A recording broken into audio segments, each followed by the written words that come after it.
ইস, বোকাই ছিলাম আমি। যা বলতো তাই বিশ্বাস করতাম। ছোটবেলায় মায়ের খালি সহজ সরল সঠিক কথা সোজা রাস্তায় চলার শিখিয়েছি। মা, তুমি একটু বাঁকা রাস্তাটা একটু দেখাইতে পারলা না? তাহলে কি আর আমার এই অবস্থা হইতো? আমার কি এত ঠকাইতে পারতো?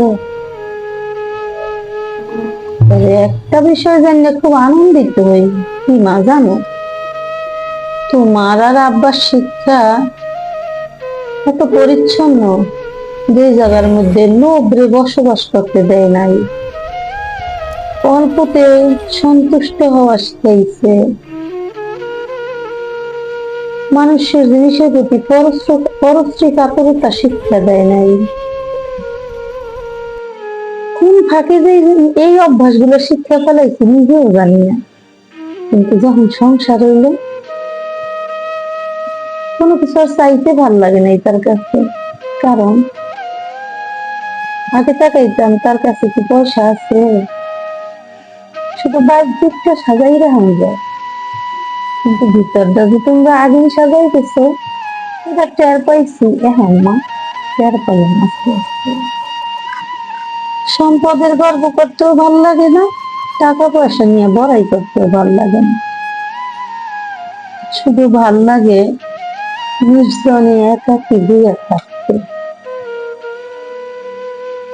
জানো মা, আমি অনেক বড় হয়ে গেছি এখন। মনে হয় আমি মা হইছি, কারো বউ ছিলাম।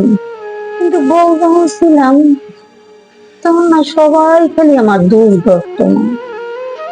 তুমি আমাদের আর কত মানে থাকতে বড় কষ্ট, তার চেয়ে তারা আমারে আরো বেশি থাকতো। যতই সাথে থাকার পরে কোনো ময়লাই পায় না, তারপরেও আমারে ময়লার মধ্যে ফালায়। কিন্তু লাভ হয়েছে মা, তোমার আর আব্বার শিক্ষা যে এটা অনেক বড় সম্পদ। মানুষ যৌতুক নেয় টাকা পয়সা, এই যৌতুক হিসাবে তোমরা এগুলা না দিয়া কিছু টাকা পয়সা দিয়ে দিতা মূলধন হিসাবে। তবে হ মা, জানো আমি না এই মূলধনটা খুব একটা দেখাইনি। তাতে যা কইয়া পারে মজা লাগে মা, শুনতে বড়ই মজা লাগে। তো আফসোস হয়, তোমার একটা ঘটনার কথা কই না। ধর্মীয় অনেক শিক্ষা পাই নাই, কিন্তু যেই শিক্ষাগুলো তোমরা দিছো দেখলাম এর বাইরে আর শিক্ষা নেই।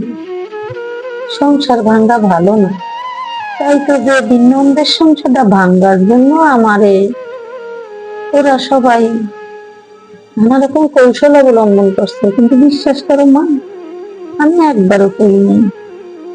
অন্যদিকে শ্বশুর যখন নন্দের শ্বশুর যখন নিতে আইলো, তারে অসম্মান অপমান করতেছে দেখে আমি সামনে দাঁড়াইছিলাম, আমার চরম ভাবে অপমান করছিল এটা। তখন দেখছিলাম মাইয়ের মা কেমন জিদ খাওয়া উচিত। মা তুমি এত নরম কে, তুমি ওর মতো একটু শক্ত হইতে পারলা না? ওই শাশুড়ির মতো একটু জাবরিল হইতে পারলা না? তোমার ওই যে মানায়, আমি তোমার মতো তো নরম না, কিন্তু গরম হইলে আমি অনেক গরম। কারণ কি জানো, অসৎ আত্মার মানুষদের জগতেই আমার বাস। এই জন্যই তো তারা সৎ আত্মারে ভয় পায়। আমার আত্মাটারে তোমরা পরিচ্ছন্ন করিয়া এই রাজ্যে পাঠাইছিলাম, কিন্তু অসৎরাই যে আমি কতক্ষণ পরিষ্কার পরিচ্ছন্ন থাকবো মা? অপরিষ্কার আমার হইতেই হয়। জানি না আমার আল্লাহ আমারে মাফ করবে কিনা। খালি ভয় করে আল্লাহ তুমি আমার উপরে কখন যেন নারাজ হয়ে যায়।